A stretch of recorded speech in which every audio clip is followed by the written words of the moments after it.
my god, guys. Hello, future me.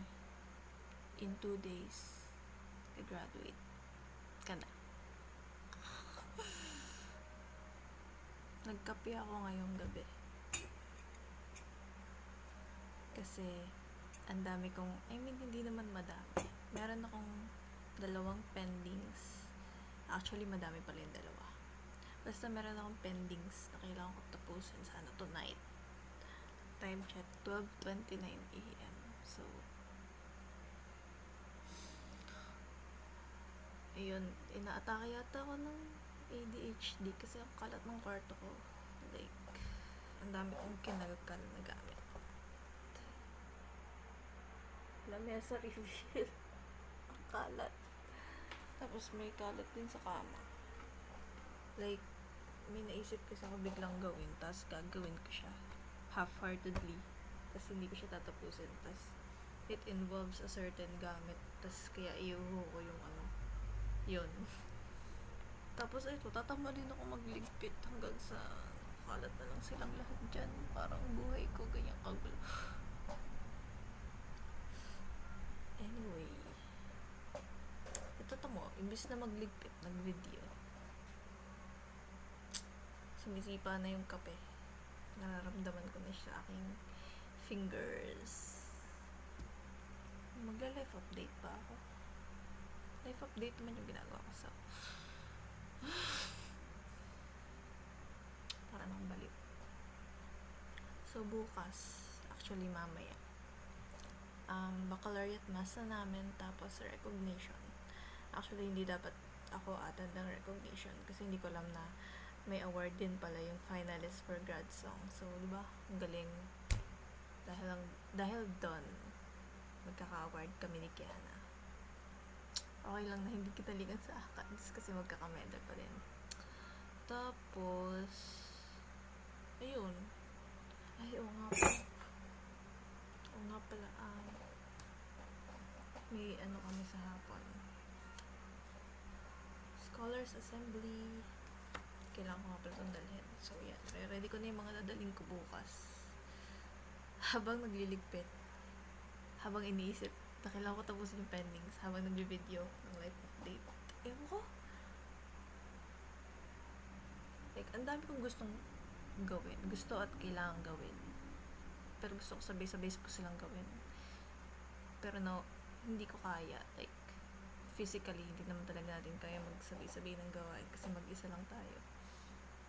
Pero gusto ko siya gawin lahat. Gusto ko siya tapusin. And good thing kumisipa yung kape kasi hindi ako antukan ngayon. Kasi kaya ako nagkaroon ng madaming pendings. Napaka-antukin ko. Like, syempre, pag nakaramdam lang ako na bumibigat na yung ganito ko, automatically, titigil ko yung gagawin ko, tapos tutulog na ako. Pero ngayon ay nagtititigan kami itong kalat sa lamesa. Sige, nag-iigpit ako. Ang bilis ma-distract talaga, nakakainis. Sana hindi ko tumabaon sa work. Work na! So this, itatabi ko na to para makita ko siya agad. So ito yung aking mahiwagang lagay ng anik-anik na hindi ko alam kung saan ilalagay. So pagsasama-samahin ko na lang dito. Anik-anik haul. Meron dito vlogger. Ang dili. Ayan. Very old school. MP3 player. Tapos, flash drive. Ano to? Chani. AUX cord. Paano nyo basahin yun? AUX or AUX? Ako AUX. Vicks. Na probably expired na. Mamaya ko nito tapon. Sa ibang araw ko na itatapon. Levi keychain. Necklace. Diba? Sari-sari anik-anik.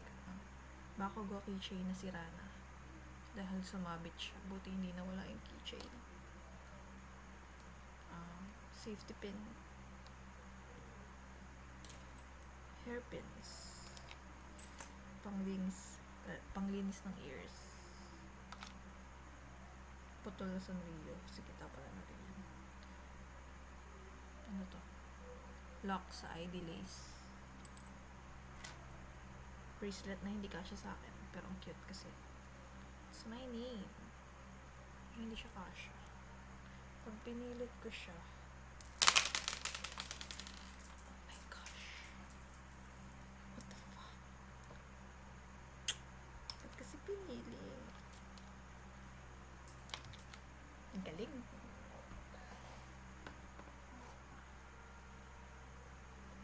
Tinapang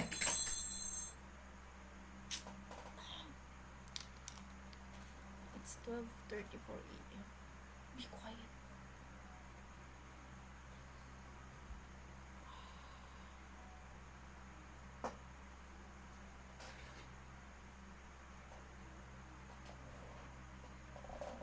Ang ganchilyo. Pero hindi ako marunong mag-ganchilyo. Paperclip. Clamp. Sanrio.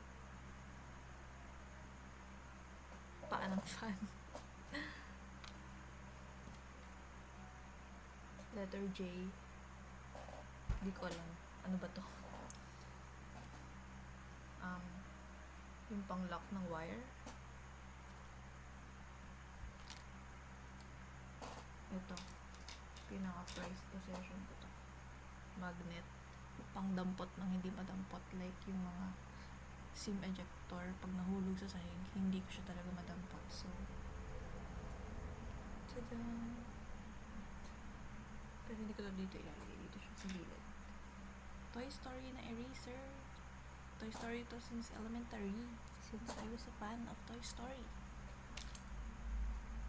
Flash drive na feel ko may virus. Cotton swabs na malinis pa. Pero I think hindi na malinis kasi nagabuka na siya. So, panglinis ko lang talaga to ng mga figures ko. Kaya, nandito siya. Blade. At hindi ko na mahanap yung knife. Another flash drive. Na-feel ko may virus. Vicks. Nail cutter na pink. Angat buhay. Hairpin. Okay. Punin ko pala yung hairpin kasi kailangan ko to. Ay po, chat.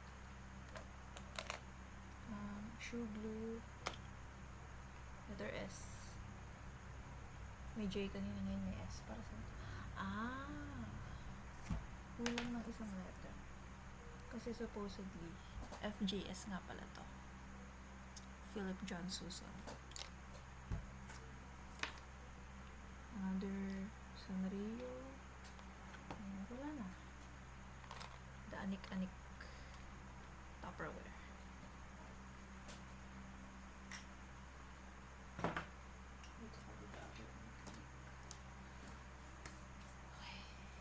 Yay. Gawa tayo natin ngayon. Madali. That's step 1. Ang next natin gagawin ay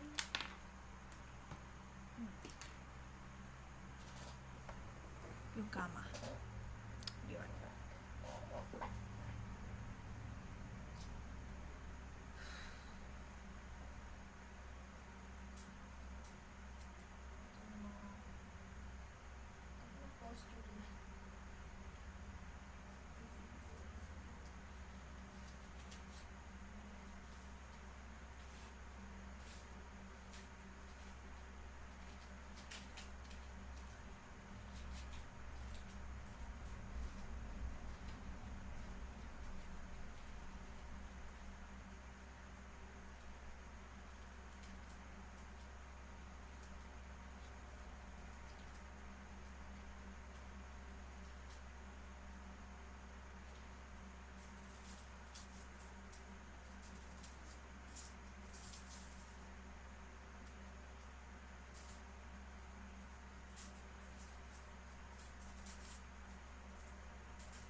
graduate.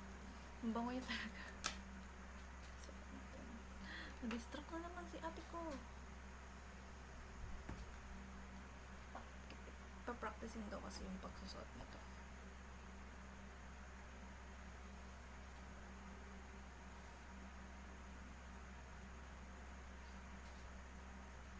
Buti maganda yung kilay ko, kaya bagay yung ganito. But,